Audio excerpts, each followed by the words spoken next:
से प्रणाम गुप्ता और आप देख रहे हैं हमारा channel Yadav Gupta DM classes. तो बच्चों आज हम लोग बात करेंगे पास्कल लॉ के बारे में। बड़ा ही इंटरेस्टिंग लॉ है पास्कल का नियम, है ना। देखो पास्कल का नियम अगर ना होता तो अभी जितने सारे ब्रेक्स बने हुए हैं, हाइड्रोलिक ब्रेक है, हाइड्रोलिक प्रेशर है ना, बड़ी बड़ी चीजों को हम बहुत आसानी से उठा देते हैं ऊपर कम बल लगा करके, ये सब नहीं हो पाता। पास्कल क्या बोले, बड़ा सिंपल सा बात बोले कि आप एक बर्तन लीजिए, बंद बर्तन है ना, बंद बर्तन में आपको यहाँ पर जो है यहाँ पर आपको फ्लूइड भरना है, यहाँ पर आप फ्लूइड भरिए, जो भी फ्लूइड भरना है। फ्लूइड का मतलब होता है हिंदी में तरल, ध्यान रखिएगा। और तरल में गैस भी आता है और तरल में द्रव भी आता है। हाँ, ज्यादातर हम क्या करते हैं, ज्यादातर हम द्रव भर देते हैं, एक गैस और द्रव दोनों लिया जा सकता है। तो यहाँ पर हम फ्लूइड लेंगे और एक तरफ से हम पिस्टन को दबाएंगे। देखो यहाँ पर हमको दबाने में कम बल लगेगा क्योंकि हम यहाँ पे एरिया कम रखे हैं। हम इसको दबाएंगे और जैसे हम इस तरफ को दबाएंगे बंद बर्तन में, जितना दाब हम लगाएंगे इस बिंदु पर उतना ही दाब यहाँ लगेगा, यहाँ लगेगा, यहाँ लगेगा, यहाँ लगेगा, हर दिशा में लगेगा, नीचे की तरफ लगेगा, फिर ये वाला इधर लगेगा, फिर ये वाला इधर लगेगा, फिर यहाँ वाला तरल इसको दबाएगा, फिर यहाँ वाला तरल इसको दबाएगा, फिर यहाँ वाला इसको दबाएगा, फिर ऊपर भी लगेगा, तो हर दिशा में लगेगा और ये इसको उतना ही उठाएगा जितना हम इधर से दबाएंगे। मतलब हम ताकत लगाएंगे कम क्योंकि हम छोटे चीज को दबा रहे हैं, और छोटे चीज को दबा करके हम कोशिश करेंगे कि हम बड़ी चीज को उठा दें। अगर हम यहाँ 5 सेंटीमीटर दबाएंगे तो ये भी 5 सेंटीमीटर उठेगा, हम यहाँ 10 सेंटीमीटर दबाएंगे तो ये भी 10 सेंटीमीटर उठेगा। मतलब हम बड़े बड़े चीजों को बड़ी आसानी से उठा सकते हैं बहुत कम बल लगा करके। ये काम तो किया जाता है जब हम ट्रक को रोकते हैं तो हम अप्लाई करते हैं ब्रेक एकदम छोटा सा, लेकिन पूरी की पूरी ट्रक खड़ा हो जाती है।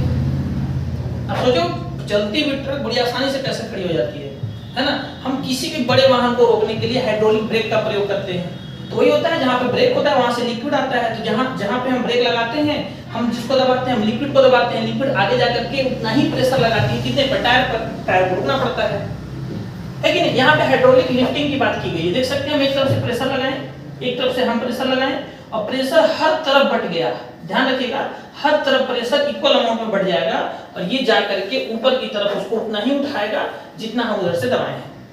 हाइड्रोलिक लिफ्टिंग कहते हैं इसको। कार को हम ऊपर उठा देते हैं, फिर इसकी जो भी इसको बनाना होता है, वायरिंग वगैरह का जो भी काम होता है इसमें करते हैं, या फिर इसकी वॉशिंग की जाती है, जैसे भी है ना। शोरूम में देखिएगा आपको ये मिलेगा हाइड्रोलिक लिफ्टिंग, ठीक है। तो आप सोचिए क्या बोले पास्कल बोले किसी बंद बर्तन में अगर हम कोई तरल लेते हैं और तरल पे हम अगर कोई दाब लगाते हैं तो वो दाब हर बिंदु पे एक समान दिशा में बढ़ जाएगा, एक समान बिंदु पर हमेशा उतना ही लगते जाएगा, हर बिंदु पर एक समान प्रेशर लगता जाएगा हर दिशा में, और लगते लगते अंत में अपना रिजल्ट भी उतना ही दिखाएगा। ये था हमारा पास्कल का नियम, बड़ा इंटरेस्टिंग लॉ था, ध्यान रखिएगा। अब आगे और समझिए, अगर हम देखें इस डायग्राम को, देखिए एक तरफ से इंजेक्शन हम छोटा वाला लिए हैं, एक बड़ा वाला लिए हैं।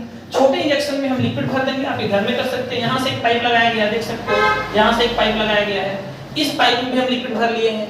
तो यहाँ से हम दबाएंगे, देखो हम यहाँ से दबाएंगे इसको, एकदम धीरे धीरे दबाना है। आप देखिएगा हम छोटे सिरिंज को दबा करके बड़े सिरिंज को ढकेल देंगे, छोटे सिरिंज को हम दबाएंगे, बड़ा सिरिंज को ढकेल देंगे। तो हम ताकत लगाएं थोड़ा सा, हम बल लगाएं थोड़ा सा, हमको रिजल्ट मिला बहुत ज्यादा, क्यों? क्योंकि दाब इक्वल है। ध्यान रखिएगा पास्कल के नियम में दोनों सिस्टम पर यहाँ का दाब अगर P1 है तो यहाँ का दाब हम मानेंगे P2, ध्यान रखना है ना। अब प्रेशर का फॉर्मूला क्या होता है, प्रेशर का फॉर्मूला होता है फोर्स बाय एरिया। ध्यान रखिएगा पास्कल के नियम में अगर तुमसे पूछेगा कि हर बिंदु पर क्या बराबर है, तो बोलेंगे प्रेशर बराबर है, दाब बराबर है। P1 का फॉर्मूला F1 by A1, इसका हो जाएगा फोर्स बाय A1, है ना, force by A1, F1 by A1 यहाँ पर लिख देंगे F2 by A2, ठीक है ना। तो ध्यान रखिए F1 by A1 बराबर है F2 by A2 के, P1 बराबर P2 है। यहाँ पर सिरिंज, एक तरफ से हम सिरिंज को दबाएंगे, दूसरी तरफ से वो सिरिंज को उतना ही ढकेल देगा। हम एक सिरिंज भी लें और सिरिंज के अंदर जो लिक्विड भरा हुआ है तो बंद है अभी, और अगर वो बंद है तो एक तरफ से हम जितना दबाएंगे, है ना, इतने ही प्रेशर से यहाँ से सिरिंज का जो भी लिक्विड होगा वो निकलेगा। ये भी पास्कल के नियम के अंदर आएगा। सिरिंज पास्कल के नियम पे काम करता है, हाइड्रोलिक ब्रेक पास्कल के नियम पे काम करता है, हाइड्रोलिक लिफ्टिंग किसी भारी चीज को उठाना है वो भी पास्कल के नियम पे काम करेगा, ध्यान रखना। ये देखो जेसीबी बड़ी बड़ी चीजों को, है ना, उठा देता है, आसानी से तोड़ देता है।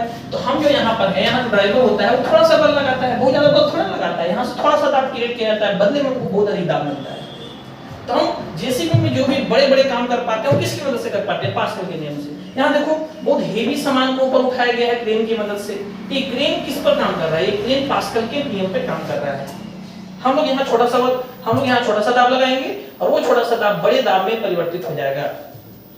किसके द्वारा? तरल के द्वारा। ध्यान रखिएगा, तरल के लिए काम करता है पास्कल का नियम। किसके किसके लिए? ठोस के लिए काम नहीं करेगा। तरल, तरल में कौन कौन आता है? गैस और द्रव आता है। ठीक है, चलिए और आगे बढ़ते हैं। देखिए अगर हम इसको देखें, ये देखो ये हाइड्रोलिक ब्रेक है। हम एक जगह ब्रेक मारते हैं, ये ब्रेक क्या करता है? लिक्विड को दबाता है, ये आगे वाला लिक्विड आगे को दबाएगा और ये ब्रेक जाकर के टायर में ठहर जाता है। ये पकड़ लेता है, यहाँ करीब पकड़ लेता है टायर को, आसानी से ब्रेक लग जाती है। तो हम किसको दबाएं? हम तो थोड़ा सा दबाएं किसको? लिक्विड को, और वो लिक्विड जाकर के दबा दिया किसको?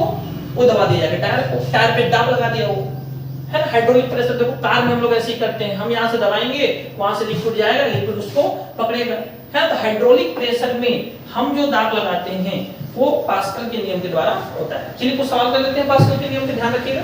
ठीक है, तो पास्कल का नियम का पहला सवाल, पास्कल का नियम क्या करता है कि एक स्थिर तरल पदार्थ में एक बिंदु पर दाब सभी दिशाओं में समान होता है। बिल्कुल यही कहता है। एक स्थिर तरल पदार्थ में एक बिंदु पर दबाव केवल एक दिशा में होता है, नहीं, सभी दिशाओं में बराबर होता है। ध्यान रखिएगा, सभी दिशाओं में दाब बराबर होता है, हर बिंदु पर सभी दिशाओं में दाब बराबर होता है। पास्कल का नियम ये कहता है। पास्कल का नियम किस पर लागू होता है? तो पास्कल का नियम ठोस पर लागू नहीं होता है, तरल पर लागू होगा और गैस पर लागू होगा। मतलब तरल पर लागू होगा, तरल में तो दोनों आ जाते हैं, गैस और द्रव दोनों में, तो केवल गैस पर तो लागू नहीं होता है। तो ऑप्शन कौन सा होगा? बी होगा। कौन सा हो जाएगा? बी ऑप्शन हो जाएगा। और आगे बात करते हैं, चलो देखो अगला सवाल क्या है। हाइड्रोलिक लिफ्ट किसके सिद्धांत पर काम करती है? पास्कल के नियम पर।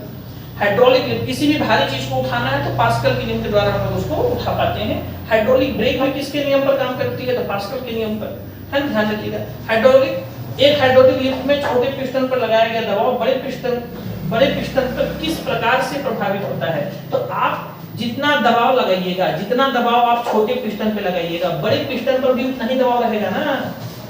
आप छोटे पिस्टन पर दाब लगाएं, मान लेते हैं 10 पास्कल का, तो बड़े पिस्टन पर भी दाब लगेगा 10 पास्कल का। दाब ही तो बराबर है, दाब ही तो बराबर कह रहा है पास्कल कि हम छोटा सा दाब लगा करके बड़े दाब का रिजल्ट पा सकते हैं। इसका मतलब समान रहता है।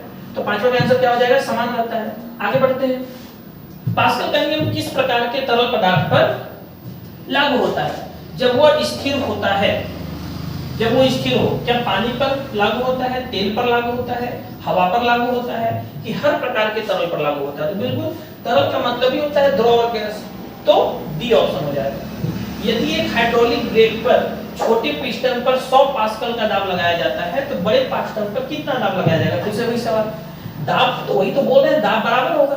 दाब क्या होगा? बराबर होगा। मान लो P1 का मान है 100 पास्कल, तो P2 का मान भी तो 100 पास्कल रहेगा ना।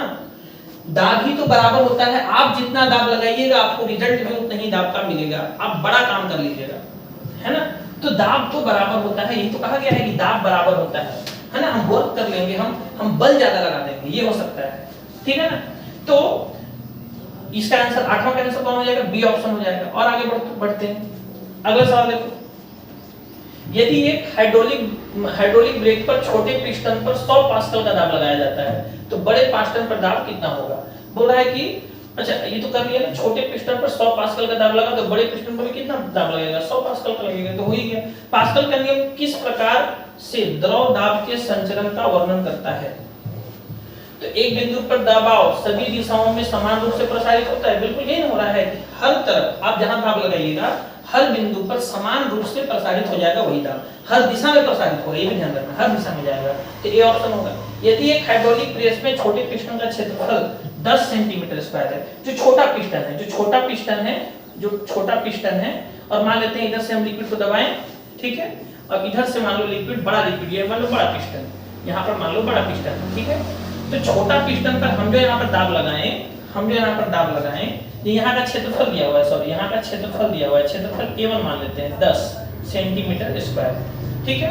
तो बड़े पिस्टन का क्षेत्रफल, अच्छा यहाँ का क्षेत्रफल A2 मान लेते हैं 100 सेंटीमीटर स्क्वायर, ठीक है, 100 सेंटीमीटर। तो बड़े पिस्टन पर लगाया गया बल को बोल देते हैं F2, है ना। छोटे पिस्टन पर लगाए गए बल का कितना गुना होगा? मान लेते हैं छोटे पिस्टन का बल बोल देते हैं F1। हम जानते हैं कि जितना दाब यहाँ उतना दाब यहाँ, P1 बराबर P2 ये कहता है पास्कल का नियम। P1 क्या होता है? Force by area. तो फोर्स हो जाएगा F1 बटा 10 बराबर हो जाएगा P2 कितना? F2 बटा 100। एक 0 से एक 0 कट गया, ये 10 यहाँ चला जाएगा। तो F2 जो है बड़े पिस्टन पर लगाया गया दाब छोटे पिस्टन का 10 गुना तो हो रहा है, देख लो, ये 10 यहाँ जाएगा। तो 10 गुना हो जाएगा। कितना गुना हो जाएगा? 10 गुना हो जाएगा। यहाँ से आप लोग रिजल्ट ये फॉर्मूला आप यूज करके P1 बराबर P2 आप पास्कल के नियम के सवाल बना सकते हैं। ठीक है, तो बहुत पास्कल का नियम बड़ा इंपॉर्टेंट है, ध्यान रखिएगा, बहुत हर साल इससे सवाल बनते हैं। पास्कल का नियम बड़ा बेसिक नियम है, आपको ये बात ध्यान रखनी चाहिए। ठीक है, थैंक यू।